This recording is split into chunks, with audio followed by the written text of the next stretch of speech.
ఈ ఉదయకాలము దేవుని యొక్క వాక్యంలో post harvest festival, post thanks giving day అంటే సాంవత్సరిక కృతజ్ఞతార్పణల పండుగ అయిపోయిన మరుసటి ఆదివారము లేక కోతగాలపు పండుగను సంఘముగా జరుపుకున్న మనమందరము దేవునికి ఇంకా మన జీవితంలో ఎటువంటి కృతజ్ఞతను మనము చూపించగలము, చేయగలము, ఆ ప్రభు యొద్దకు మనము తీసుకొని రాగలము అనేది ఈరోజు దేవుని వాక్యములో నుంచి మనము ధ్యానం చేసుకుందాం.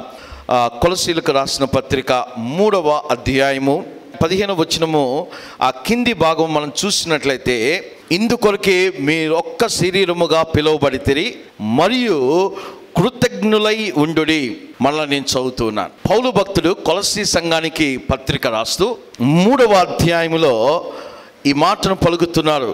ఇందుకొరకే మీరు ఒక్క శరీరమని పిలువబడుతూ ఉన్నారు మరియు మీరు కృతజ్ఞులై ఉండుడి అనే మాటను తెలియజేస్తున్నారు. 17వ వచనానికి వచ్చినట్లయితే అక్కడేమని రాయబడిందంటే, మరియు మాట చేత కానీ క్రియ చేత కానీ మీరేమి చేసినను ప్రభువైన యేసు ద్వారా తండ్రి అయిన దేవునికి కృతజ్ఞతాస్తుతులు చెల్లించుచు సమస్తమును ఆయన పేరిట చేయుడి.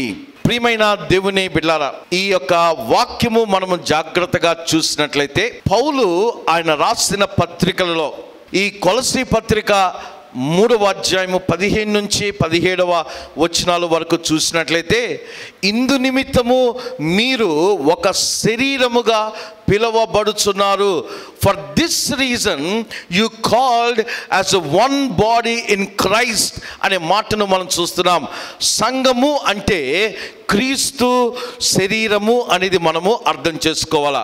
కాబట్టి మనము ఏ జీవిత నేపథ్యము నుండి వచ్చినాను, మనం ఏ జీవిత పనుల నుండి వచ్చినప్పటికీ కూడా, ఏ ప్రాంతం నుంచి వచ్చినా, ఏ స్థితిగతుల నుంచి వచ్చినా, యేసుక్రీస్తు ప్రభువారిని మనం రక్షకుడిగా అంగీకరించి క్రీస్తు సహవాసములో ఆ క్రీస్తుని వెంబడించు బిడ్డలుగా ఉన్నప్పుడు ఆ క్రీస్తు సంఘము ఏమని పిలువబడుతుందంటే ఒక శరీరముగా పిలువబడుతుంది అనే మాటను పౌలు జ్ఞాపకం చేస్తున్నాడు. And the church will be called as one body అనే మాట చూస్తున్నాం.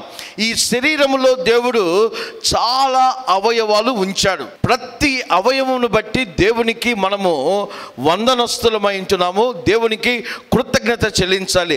ఇన్ని అవయములు ఉన్న ఈ శరీరము ఒక్క శరీరముగా పిలువబడుతుంది. ఇన్ని అవయవాలు ఉన్నాయి, but still it is called as one body అనే మాటను చూస్తున్నాం. అదే రీతిగా మనము ఏ జీవిత నేపథ్యము నుండి వచ్చినప్పుడు కూడా క్రీస్తులో మనమందరము కూడా ఒక్క శరీరము, వీఆర్ వన్ బాడీ అనే విషయాన్ని అర్థం చేసుకోవాలి. ఆ వన్ బాడీ అనే మాటను అర్థం చేసుకున్నప్పుడు పౌలు అంటున్నాడు, మీరు కృతజ్ఞులై ఉండుడి. ఏమంటున్నాడు? Be thankful. ఇంగ్లీష్లో బీ థ్యాంక్ఫుల్, కృతజ్ఞులై ఉండుడి అనే మాట చెప్తూ ఉన్నాడు. ఆ తరువాత కింది వచనాల్లో చూస్తే పౌలు అంటున్నాడు, మీరేం చేసినా సరే, మాట చేతనైనను క్రియ చేతనైనను మీరేం చేసినా క్రీస్తు యేసు ద్వారా తండ్రి అయిన దేవునికి ఏమని రాయబడింది? కృతజ్ఞతాస్తుతులు చెల్లించుడి అని ఉందా? ఏమని రాయబడింది? చెల్లించుచు అంటే అర్థం ఏంటి? నిత్యము, ప్రతినిత్యము అనే మాట మనకు కనబడుతుంది. కాబట్టి మనము ఒకవైపు క్రీస్తు అనే సంఘములో ఒక శరీరముగా పిలువబడుతున్న మనము దేవునికి, దేవుని మందిరములో కృతజ్ఞులై ఉంటూ, అంతేకాకుండా ఏ పని చేసినా కూడా మాట చేతనైనను క్రియ చేతనైనను తండ్రి అయిన దేవునికి క్రీస్తు ద్వారా కృతజ్ఞతాస్తుతులు చెల్లించుచు ఆయన అంటాడు, మీరు సమస్తము ఆయన పేరిట చేయండి. Do it in his name. క్రీస్తునందు ప్రియమైన దేవుని బిడ్డలారా, ఈరోజు దేవుని వాక్యలో ఒక 4 మాటలు నేను మీకు పంచుకోవాలని ఇష్టపడుతున్నాను.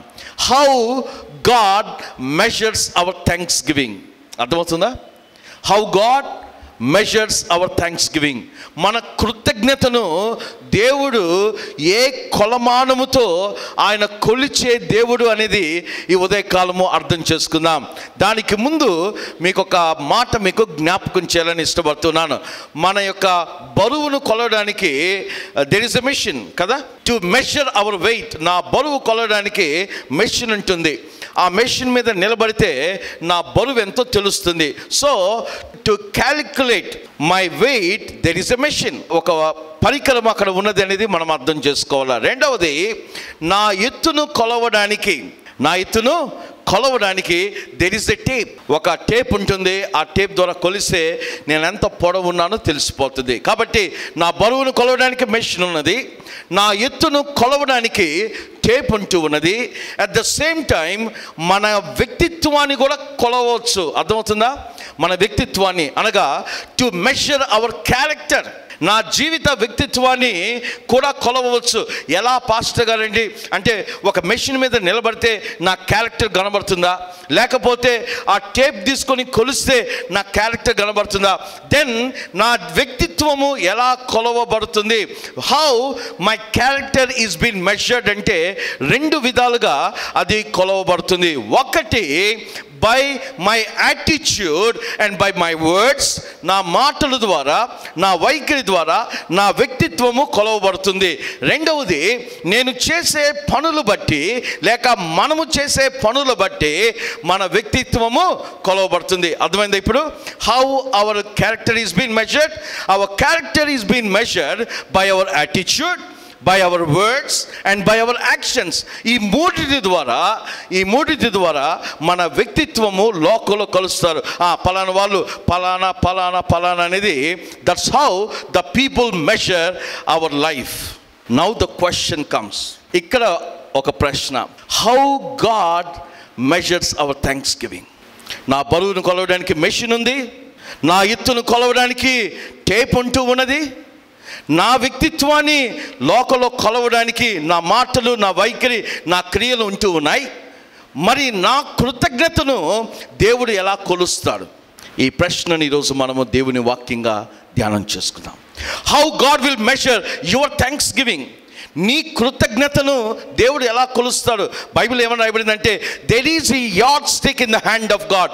దేవుని చేతులంట ఒక కొలమానం ఉంటూ ఉందంట. ఆ కొలమానమును తీసుకొని దేవుడు ఆయన బిడ్డల యొక్క కృతజ్ఞతను కూడా ఆయన కొలిసే దేవుడు అనేది మనము అర్థం చేసుకుందాం. ప్రియమైన దేవుని బిడ్డ, హార్వెస్ట్ ఫెస్టివల్ అయిపోయింది, థ్యాంక్స్ గివింగ్ డే అయిపోయింది, నేను దేవునికి కానుక ఇచ్చేసాను, సో అయిపోయింది. ఇక దేవుడు he will not measure my thanksgiving, God will not measure my spiritual life అంటే పొరపాటండి. దేవుని వాక్యలో God measures our spiritual life. మన ఆత్మీయ వ్యక్తిగత జీవితంలో దేవుడు తన కొలమానము ద్వారా ఆయన నిత్యము మనల్ని కొలిచే దేవుడు. అందుకొరకనే పౌలు ఈ సంఘానికి పత్రిక రాస్తూ ఆ రెండు అద్భుతమైన మాటలు అంటున్నారు. ఇందు నిమిత్తము మీరు ఒక శరీరముగా పిలువబడుతూ ఉన్నారు, దాని కొరకు మీరు కృతజ్ఞులై ఉండండి. అంతేకాకుండా మీరు ఏమి చేసినా సరే, whether you do whatever you like to do it in the name of Jesus. అంతేకాకుండా తండ్రి అయిన దేవునికి కృతజ్ఞతాస్తుతులు చెల్లించుచు. ప్రియమైన దేవుని బిడ్డ, ఎలా దేవుడు మన కృతజ్ఞతను ఆయన కొలుస్తారు అంటే ఒక 3 లేక 4 విషయాలు చెప్పి నేను వాక్యాన్ని ముగిస్తాను. ఈ 4 జాగ్రత్తగా దేవుని వాక్యముగా మీరు వినాలి అని దేవుని సేవకునిగా కోరుతున్నా. మొదటిగా చూస్తే, how God measures our thanksgiving. దేవుడు ఏ రీతిగా మన కృతజ్ఞతను ఆయన కొలుస్తాడు అంటే, ఒకటి, దేవుడు మన ప్రేమను, ఆయన పట్ల మనం చూపించే ప్రేమను బట్టి ఆయన మన కృతజ్ఞతను కొలిచే దేవుడు. అర్థమవుతుందా? God measures our thanksgiving the way that we show our love towards God.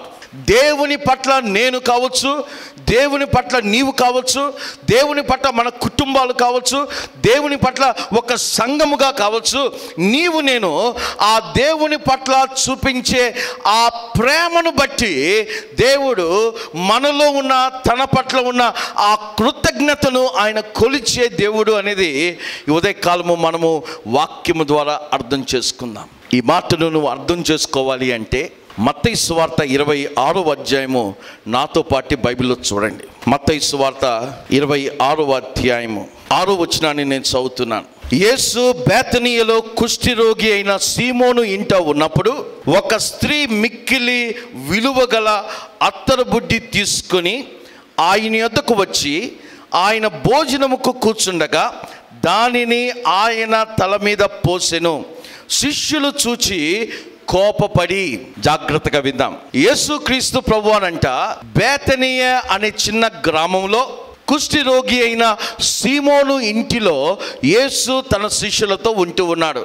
బహుశా నేను అనుకుంటాను ఈ కుష్ఠిరోగి అయిన సీమోనుకు యేసు స్వస్థత అనుగ్రహించిన కారణం చేత కృతజ్ఞతగా యేసు ప్రభువారు నా ఇంటికి వస్తే బాగుండు అని యేసును తన శిష్యులను తన ఇంటికి ఆయన పిలుచుకున్నాడు. ఎప్పుడైతే యేసు ప్రభువారు తన శిష్యులతో కలిసి ఆ ఇంటిలోనికి ఆయన ప్రవేశించాడో ఆ సీమోనుతో కలిసి యేసు ప్రభువారు సహవాసం ఉంటూ ఉన్నారు. ఆ సహవాసం ఉంటున్న క్రమములో ఒక స్త్రీ ఆ ఇంటికి వచ్చినట్లు దేవుని వాక్యలో చూస్తున్నాం. ఆ women has come to that place. ఒక స్త్రీ ఆ ఇంటికి వచ్చినట్లు దేవుని వాక్యలో రాయబడి ఉంటుంది. ఎక్కడి నుంచి వచ్చిందా, ఎంత దూరం నుంచి వచ్చిందా, లేకపోతే ఆ స్త్రీ పేరు కూడా ఇక్కడ బైబిల్లో ఈ వచనములో ఇక్కడ రాయబడలేదు. కానీ ఆ స్త్రీ యేసు ఆ ఇంటిలో ఉన్నాడు అని తెలుసుకొని వెంటనే ఆ యేసు ఉన్న స్థలానికి ఆ స్త్రీ వచ్చినట్లు దేవుని వాక్యలో రాయబడి ఉంటుంది. మిక్కిలి ప్రియమైన దేవుని బిడ్డలారా, ఇక్కడ మనము ఒక మాట అర్థం చేసుకోవాలా. యూదుల ఆచార ప్రకారము ఒక నలుగురు లేక ముగ్గురు పురుషులు నిలబడిన స్థలంలో స్త్రీలు బయటకు వచ్చి నిలబడే అటువంటి ప్రస్తావన, అటువంటి పరిస్థితి ఉండేది కాదనమాట. పురుషులు ఉన్న స్థలంలో స్త్రీలు లోపల ఉండేవారు అనమాట, బయటకు వచ్చేవారు కాదు, లోపలే ఉండే అటువంటి పరిస్థితి. కాబట్టి అటువంటి దినాలలో అటువంటి సాంప్రదాయం ఉంటున్న పరిస్థితిలో ఈ యేసు ప్రభువారు తన శిష్యులతో కలిసి ఆ సీమోను ఇంటిలో సహవాసం ఉన్నప్పుడు ఈ స్త్రీ ధైర్యము చేసి ఎక్కడికి వచ్చిందంట? సీమోను ఇంటికి వచ్చింది. ధైర్యము చేసి. ప్రియమైన దేవుని బిడ్డ, ఏమి ఆమెను యేసు యొద్దకు నడిపించింది? What drived her to come to Jesus? Yesu యొద్దకు ఆమెను నడిపించడానికి ఏది ప్రోత్సహించిందంటే because her love towards Jesus Christ. Amen. తనకు యేసు ప్రభు వారి పట్ల ఉన్న ఆ ప్రేమ ఆ స్థలానికి, ఆ ఇంటికి రావడానికి ఆమెను నడిపించింది, ప్రోత్సహించింది అన్న మాటను నీవు నేను అర్థం చేసుకోవాలి. మిక్కిలి ప్రియమైన దేవుని బిడ్డ, అమ్మో నేను అక్కడికి వెళ్తే నన్ను ఏమనుకుంటారో, నన్ను పలుమారులు మాటలతో నిందించి, బాధించి, హింసించి నా మీద లేనిపోని నిందలు మోపుతారు, కాబట్టి నేనెందుకు అక్కడికి వెళ్ళడము అని ఆ స్త్రీ అక్కడ ఆగిపోలేదు. She did not stop. ఆగిపోలేదు. ఆ స్త్రీ ఏం చేసిందంటే యేసు ఆ ఇంటిలో ఉన్నాడు, యేసు పలానా స్థలంలో ఉన్నాడని తెలిసిన వెంటనే ఆ స్త్రీ ఒక తీర్మానం చేసుకుంది. ఎలాగైనా సరే మనుషులు నన్ను ఏమనుకున్నా పర్లేదు, నా మీద ఎన్ని నిందలు మోపినా పర్లేదు, నన్ను ఎంత అవమానించినా పర్లేదు, but my goal is to go to Jesus Christ. అంతే. నా గురి ఏంటంటే యేసు యొద్దకు నేను వెళ్ళాలి. తీర్మానం చేసుకుంది. ఆ స్త్రీ బయలుదేరింది యేసు యొద్దకు రావడానికి. బయలుదేరి వస్తూ వస్తూ వస్తూ ఆమె ఒట్టి చేతులతో వచ్చిందండి? ఒట్టి చేతులతో వచ్చిందా? రాలేదు. ఏం చేసిందామా?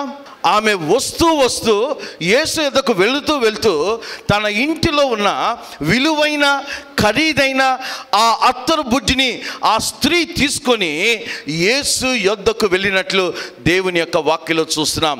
యేసు పట్ల తనకున్న ప్రేమ, not only she drived towards Jesus Christ, ఆమె వస్తూ కూడా ఏం చేసిందంటే తన ప్రేమను యేసు ప్రభువారికి చూపించడానికి, తన కృతజ్ఞతను యేసు ప్రభువారికి చూపించడానికి ఆమె ఏం చేసిందంటే ఒక విలువైన ఖరీదైన అత్తరు బుడ్డిని తీసుకొని యేసు దగ్గరికి వచ్చింది. ఆ యేసు దగ్గరికి వచ్చిన తర్వాత ఏం జరిగింది? ఆ కింది వచనాలు చూస్తే ఆయన భోజనం కూర్చుండగా దానిని ఆయన తల మీద పోసెను. శిష్యులు అది చూచి కోపపడి. నేను అనుకుంటాను వాక్యం మీరు ప్రాక్టికల్గా చదివితే ఒక్కసారి అక్కడ ఉన్న వాళ్ళందరూ కూడా షాక్ అయి ఉండొచ్చు, అవునా కదా? They never expected a women in that fellowship. ఆ స్త్రీ ఆ సహవాసానికి వస్తుంది, ఆ ఇంటికి వస్తుందని అక్కడున్న వాళ్ళు ఎవరు అనుకోకపోయి ఉండొచ్చు. ఎప్పుడైతే ఆ మొట్టమొదటి షాక్ ఏంటంటే, ఈ స్త్రీ ఎప్పుడైతే ఆ ఇంటిలోకి ప్రవేశించిందో ఫస్ట్ ఆ ఇంటి యజమాని షాక్ అయి ఉండొచ్చు. ఈమెను నేను పిలవలేదు కదా, ఈమెను రమ్మని చెప్పలేదు కదా నేను, ఈమె ఎలా వచ్చింది నా ఇంటికి? He might be in that shock. Number 2, ప్రాక్టికల్గా ఆలోచిస్తే, రెండవదిగా ఎప్పుడైతే ఆ స్త్రీ ఆ ఇంటిలోనికి ప్రవేశించిందో యేసుతో ఉన్న శిష్యులు కూడా ఆశ్చర్యపడి ఉండొచ్చు. ఏమని ఆశ్చర్యపడి ఉండొచ్చు? ఈమెకి ఎంత ధైర్యము, ఇంతమంది మగవారు ఇక్కడ కూర్చొని ఉంటే, యేసు ప్రభువారు ఇక్కడ ఉంటే ఆ మాత్రం భయం లేకుండా ధైర్యంతో ఈమె ఇంటికి వచ్చింది అని ఒక రకమైన ఆ ఆవేదన కావచ్చు, లేకపోతే ఆశ్చర్యం కూడా కలిగి ఉండవచ్చు. మూడవది, ఆ స్త్రీ రాగా ఏం చేసిందంట, యేసు పాదాల మీద పడిపోయి తన చేతిలో ఉన్న విలువైన ఖరీదైన అత్తరు బుడ్డిని ఆమె ఏం చేసిందంట, పగలగొట్టి యేసు తల మీద ఆమె పోసి యేసు పాదాలను ఆమె అభిషేకించింది.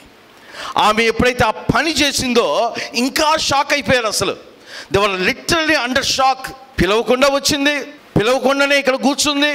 అంతేకాకుండా వచ్చిన ఆమె గమ్ము కూర్చోకుండా ఈ అత్తరు బుడ్డి పగలగొట్టడం ఏంది, యేసు శరీరం మీద ఆయన దేహం మీద ఆయన తల మీద పోయడం ఏంటి, వాళ్ళందరూ కూడా they were in a big shock. ప్రియమైన దేవుని బిడ్డ, ఈ ఉదయకాలము నీవు నేను ఈ యొక్క వాక్యములో హౌ గాడ్ మెజర్స్, దేవుడు ఎలా కొలుస్తాడంటే మనుషులు కొలిసినట్టు ఆయన కొలిచే దేవుడు కాదు. మరొక సంఘం ఇంకో సంఘాన్ని కొలిచినట్టు కాదు, నీ బంధువులు నిన్ను కొలిచినట్టు కాదు, నీ స్నేహితులు నిన్ను కొలిచినట్టు కాదు. God has his own measurement. దేవుడు తన చేతిలో ఉన్న తన కొలమాన ప్రకారము ఆయన తన ఇష్టమైన రీతిలో కొలిచే దేవుడు అనేది ఈ ఉదయకాలం అర్థం చేసుకోవాలి. ఎప్పుడైతే అత్తరు బుడ్డిని పగలగొట్టిందో ఆ సువాసన అంతా కూడా ఆ గది అంతా వచ్చేసింది.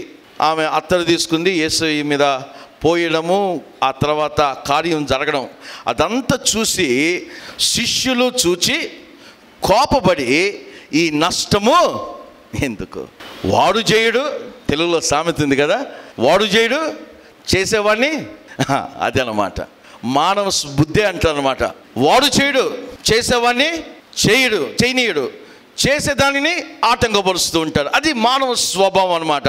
వాస్తవానికి యేసు పాదాలు ఎవరు అభిషేకించాలా? యేసుతో ఉన్న శిష్యులు అభిషేకించాలి. యేసుని ఎవరు గౌరవించాలా? ఆయనతో ఉన్న శిష్యులు గౌరవించాలా. యేసు పాదాల దగ్గర ఎవరు కూర్చోవాలా? ఆయనతో ఉన్న శిష్యులు కూర్చోవాలా. అయితే వారు యేసుతో సమానముగా వారు ఆ ఇంటిలో ఉంటూ ఉన్నప్పుడు ఈ స్త్రీ వచ్చి యేసు పాదాల దగ్గర కూర్చొని అత్తరు బుడ్డి పగలగొట్టి యేసు తలను ఆమె అభిషేకించి పాదాలను ఆమె ముట్టి అభిషేకించినప్పుడు శిష్యులు అది చూచి ఆశ్చర్యపడవలసిన వారు ఏమంటున్నారంటే, ఆమెను కోపపడి ఈ నష్టము ఎందుకు? The thinking of Jesus Christ is something very different from the disciples. యేసు ఆలోచన క్రమము, యేసు ఆలోచించిన విధానము, లేక ఆ స్త్రీ ధైర్యము చేసి యేసు పాదాల దగ్గర కూర్చున్న ఆమె ఆలోచన విధానము శిష్యులు అర్థం చేసుకోలేకపోయారు. అందుకనే పౌలు భక్తుడు ఫిలిప్పీలకు రాసిన పత్రిక 4వ అధ్యాయంలో ఒక అద్భుతమైన మాట వాడుతూ ఉన్నారు. చూడండి, బైబిల్లో ఫిలిప్పీలకు రాసిన పత్రిక 4వ అధ్యాయము 8వ వచనం చదవండి. మెట్టుకు సహోదరులారా, ఏ యోగ్యత అయినను మెప్పైనను ఉండిన ఎడల ఏవి సత్యమైనవో, ఏవి మాన్యమైనవో, ఏవి న్యాయమైనవో, ఏవి పవిత్రమైనవో, ఏవి రమ్యమైనవో, ఏవి ఖ్యాతి గలవో వాటి మీద ధ్యానముంచుడి. ప్రియమైన సంగమా, దేవుని బిడ్డ, ఇంకొక తర్జుమానులు ఏమని రాయబడిందంటే వాటిని మీరు ఆలోచించుడి అనే మాటను చూస్తూ ఉన్నాం.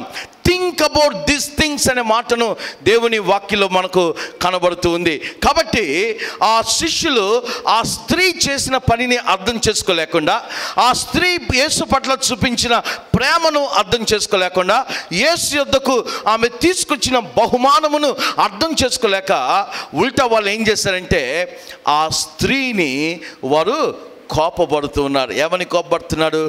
ఈ నష్టము ఎందుకు? ఎందుకు ఈ నష్టం? ప్రియమైన దేవుని బిడ్డలారా, ఇక్కడ అద్భుతమైన లోతైన సత్యం ఏంటంటే, మనుషులు అర్థం చేసుకునేటట్టు దేవుడు అర్థం చేసుకునే దేవుడు కాదు. ఆయన ఆలోచన విధానం వేరు.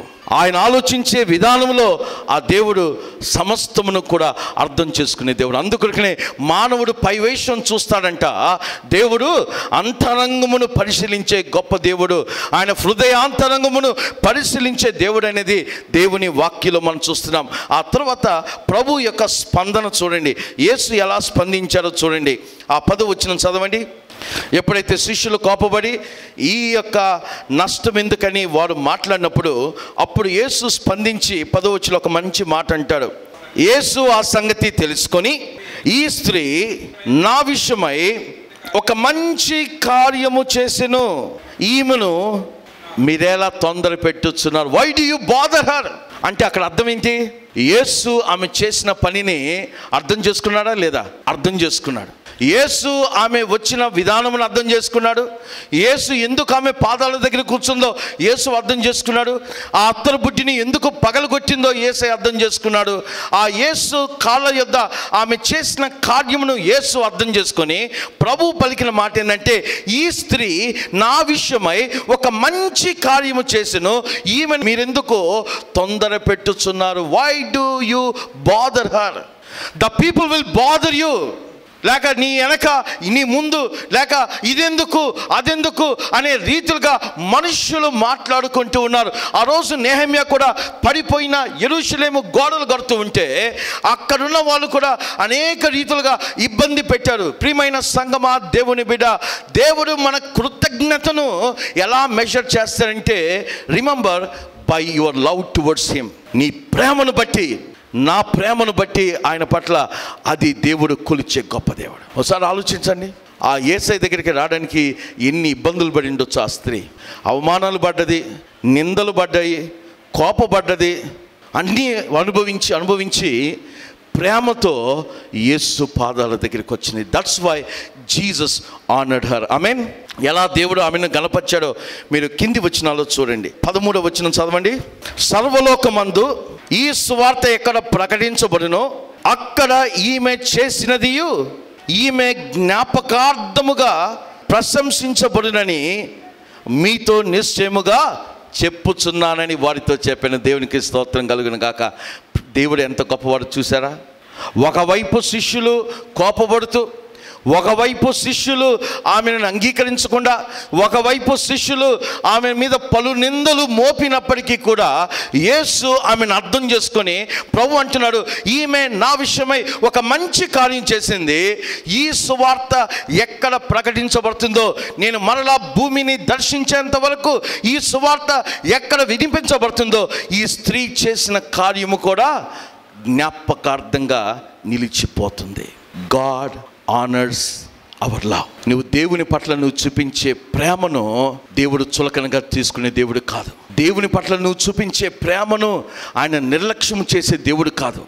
నువ్వు దేవుని పట్ల చూపించే ప్రేమను నీ దేవుడు గణపరిచే గొప్ప దేవుడు. ఆమెన్. ఈ స్త్రీ యేసు పట్ల ఆమె చూపిన ప్రేమను బట్టి ప్రభు ఆమెను గణపరుస్తూ ఉన్నాడు. అంటున్నాడు, నా కొరకు ఒక మంచి కార్యం చేసింది. సువార్త ఎక్కడ ప్రకటించబడుతుందో ఈమె చేసిన కార్యము కూడా జ్ఞాపకార్థంగా నిలిచిపోతుంది. మొదటి సత్యం. రెండవది మీకు జ్ఞాపకం చేస్తాను, how God measures our thanksgiving. మన కృతజ్ఞతను దేవుడు ఎలా కొలుస్తాడు అంటే, రెండవ సత్యము బైబిల్లో మీరు చూడండి. ఆదికాండము 22వ అధ్యాయము, ఆదికాండము 22వ అధ్యాయం 4వ వచనం చూస్తే, 3వ నాడు అబ్రాము కనులెత్తి దూరము నుండి ఆ చోటును చూచి తన పనివారితో, మీరు గాడిదతో ఇక్కడే ఉండండి, నేనును ఈ చిన్నవాడును అక్కడికి వెళ్ళి దేవునికి మ్రొక్కి మరలా మీ యొద్దకు వచ్చేదమని చెప్పి. దేవునికి స్తోత్రం కలుగును కాక. మిక్కిలి ప్రియమైన దేవుని బిడ్డలారా, అబ్రహామునకు దేవుడు ప్రత్యక్షమై ఆ దేవుడు అబ్రహాంతో ఏమన్నా అంటే, అబ్రహామా, నేను నీకు ఇచ్చిన ఒకే ఒక కుమారుడు, నువ్వు అమితముగా ప్రేమించే ఆ కుమారుని నీవు నాకు, నేను చూపించే ఆ కొండ మీద బలిగా ఆ కుమారుని నాకు దయచేయని దేవుడు ఆజ్ఞ ఇచ్చినప్పుడు అబ్రహాం ఏం చేశాడంటే, ఆ రాత్రంతా కూడా వేదన పడి ఉండవచ్చు, ఆ రాత్రి అంతయు బాధపడి ఉండవచ్చు, ఆ రాత్రి అంతయు కూడా నిద్రపోకుండా ఎంతో ఒత్తిడికి కూడా లోనై ఉండవచ్చు. మొత్తానికి తీర్మానం చేసుకున్నాడు. సరే, ఏదైతేనేమి దేవుడు చెప్పాడు నేను చేయాలి, అది నా కుమారుడు అయినా ఏదైనా సరే మళ్ళా దేవునికే కదా నేను ఇవ్వాల్సిందని అబ్రహాము తనలో తాను తీర్మానం చేసుకొని ఆయన ఏం చేశాడంటే పెందల కడినే తెల్లవారున లేచి తన యొక్క గాడిదలను సిద్ధం చేసి, దాసులను సిద్ధం చేసి, కుమారుని సిద్ధం చేసి, కట్టెలను సిద్ధం చేసి, ఆ అగ్నిని కూడా సిద్ధం చేసి వారు ప్రయాణమై వెళ్ళారు. ప్రయాణమై ఆ దేవుడు చెప్పిన కొండ దగ్గరికి వచ్చాడు. ఆ దేవుడు చెప్పిన కొండ దగ్గరికి వచ్చినప్పుడు అబ్రహాము ఏమని మాట్లాడుతున్నంటే తన పని వారితో, మీరు గాడిదతో ఇక్కడే ఉండండి, నేనును ఈ చిన్నవాడును అక్కడికి వెళ్ళి దేవునికి మొక్కి మరలా మీ వద్దకు వచ్చేదామని చెప్పి. ఈ వాక్యం చదివితే వాస్తవానికి అబ్రహాము ఏమని చెప్పాలి చెప్పండి మీరు? దాసులకి ఏం చెప్పాలా? మేము కొండ మీదకి వెళ్ళి దేవునికి మొక్కి దేవునికి బలి అర్పించి నేను మరలా తిరిగి వస్తాను అని చెప్పాలి. అవునా కదా? నేను మరలా తిరిగి వస్తాను. మేము అంటున్నాడు ఇక్కడ. Is it or not? మేము తిరిగి వస్తాము. What faith! ఎంత గొప్ప విశ్వాసం చూసారా? ఒకవేళ అబ్రహాము కానీ ప్రక్కనే తన కుమారుని దగ్గర ఇదిగో మేము వెళ్ళి దేవునికి మొక్కి మరలా నేను తిరిగి వస్తానంటే వెంటనే ఇస్సాకు ఒక క్వశ్చన్ అడిగేవాడు, ఎందుకు నాకు ఇంతవరకు చెప్పలేదు? నేనేనా ఆ బలి పశువును? Is it me that I am going to be offered to God? దేవునికి అర్పించబడే ఆ బలి అర్పణ నేనేనా? ఆ బలి పశువు నేనేనా అని ప్రశ్న కుమారుడు తండ్రిని అడిగి ఉండవచ్చు. అయినా కూడా ఆయన పలికిన మాట ఏంటంటే మేము దేవునికి మొక్కి మరలా తిరిగి వస్తాము అని చెప్పి వారు ప్రయాణమై వెళుతూ ఉన్నప్పుడు మరలా కుమారుడు అడుగుతాడు, అయ్యా ఇదిగో అన్నీ ఉన్నాయి, బలికి అర్పణ ఎక్కడ? అప్పుడు అబ్రహాం అంటాడు, యెహోవా చూచుకొనును.